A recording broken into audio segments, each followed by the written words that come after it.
well, I'm sorry, I'm going to totally disregard the theme, because I'm like that. I wanted to talk tonight, well, okay, I was raised Catholic, and if there's one thing Catholics love, it's finding signs from God and things that really aren't. This is a story of how God spoke to me in an unusual way. I graduated from college. I went to Emerson College in Boston, and I was living in Somerville, which is like just the dreariest, saddest place in Boston. Are you from there? I lived on Somerville Ave, which is just this long stretch of just like Brazilian like garages. Like no one ever went there. There was like a place that just had tires. No one sold them, they were just sitting there. And so I lived across the street from a little plaza that had a market called Go Seriously. And there was a Family Dollar and a Papa John's. And so my senior year of college, I had my first adult relationship, which really is code for codependent. And he was a lot older than me, and he was a writer, and he wrote this book of poetry and put a picture of my eye on the cover to be artistic.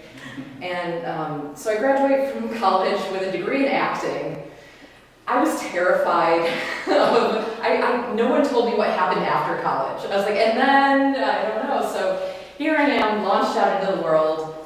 So I decided to make it even worse, and I broke up with my boyfriend, which I know was a healthy thing, and I know I broke up with him, but still, as soon as I did it, I felt like I was going to die. My insides were going to come out as tears, and it was going to be gross, that's how I thought Ebola was for a long time. I thought Ebola liquefied your organs and then you let them out. Anyway, so I break up with my boyfriend, and the next day I'm supposed to get together with some of my friends from my acting program and have a beer or whatever. But before I did that, I was like, you know what? It's a new chapter. Okay, we're gonna rearrange my room, and I cleaned everything, and it was this whole thing. And then I'm like, you know what? I'm hungry. I'm gonna take care of myself. I'm gonna go to the Brugger's in Porter Square, and I go to the Brugger's and I get a bagel. And for some reason, I decide to get salmon and cream cheese on the bagel. I don't really eat salmon, so whatever. I eat it. I feel good. I'm taking care of myself. After I met up with my friends, I come home and I'm like, you know what would be really nice in my new clean room? Some candles, some scented candles.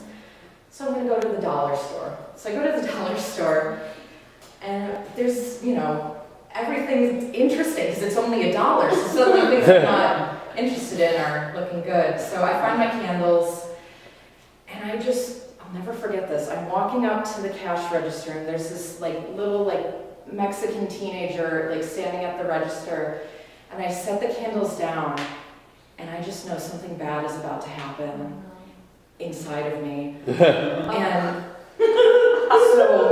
so I blacked out for a couple minutes. He scans the things, I pay for them, and then I have this distinct image of pressing on the door, looking out into Somerville Ave. It's just gray. It's just this horrible.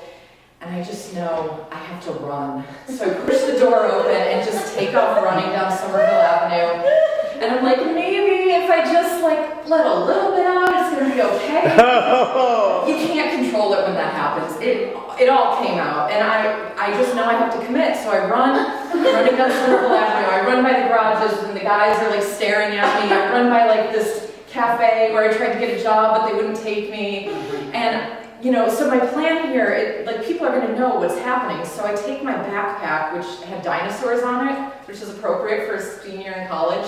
So I'm sagging the backpack, you do this all the time, right? I get home, I run upstairs, and we had a 2-level apartment.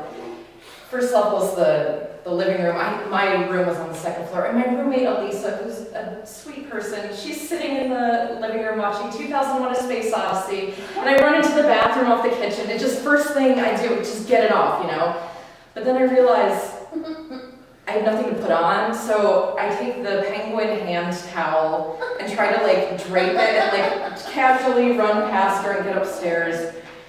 she probably saw me, but she didn't say that she did because she's a sweetheart. But basically what I learned that day, it was very clear to me, like, you just can't hang on to things.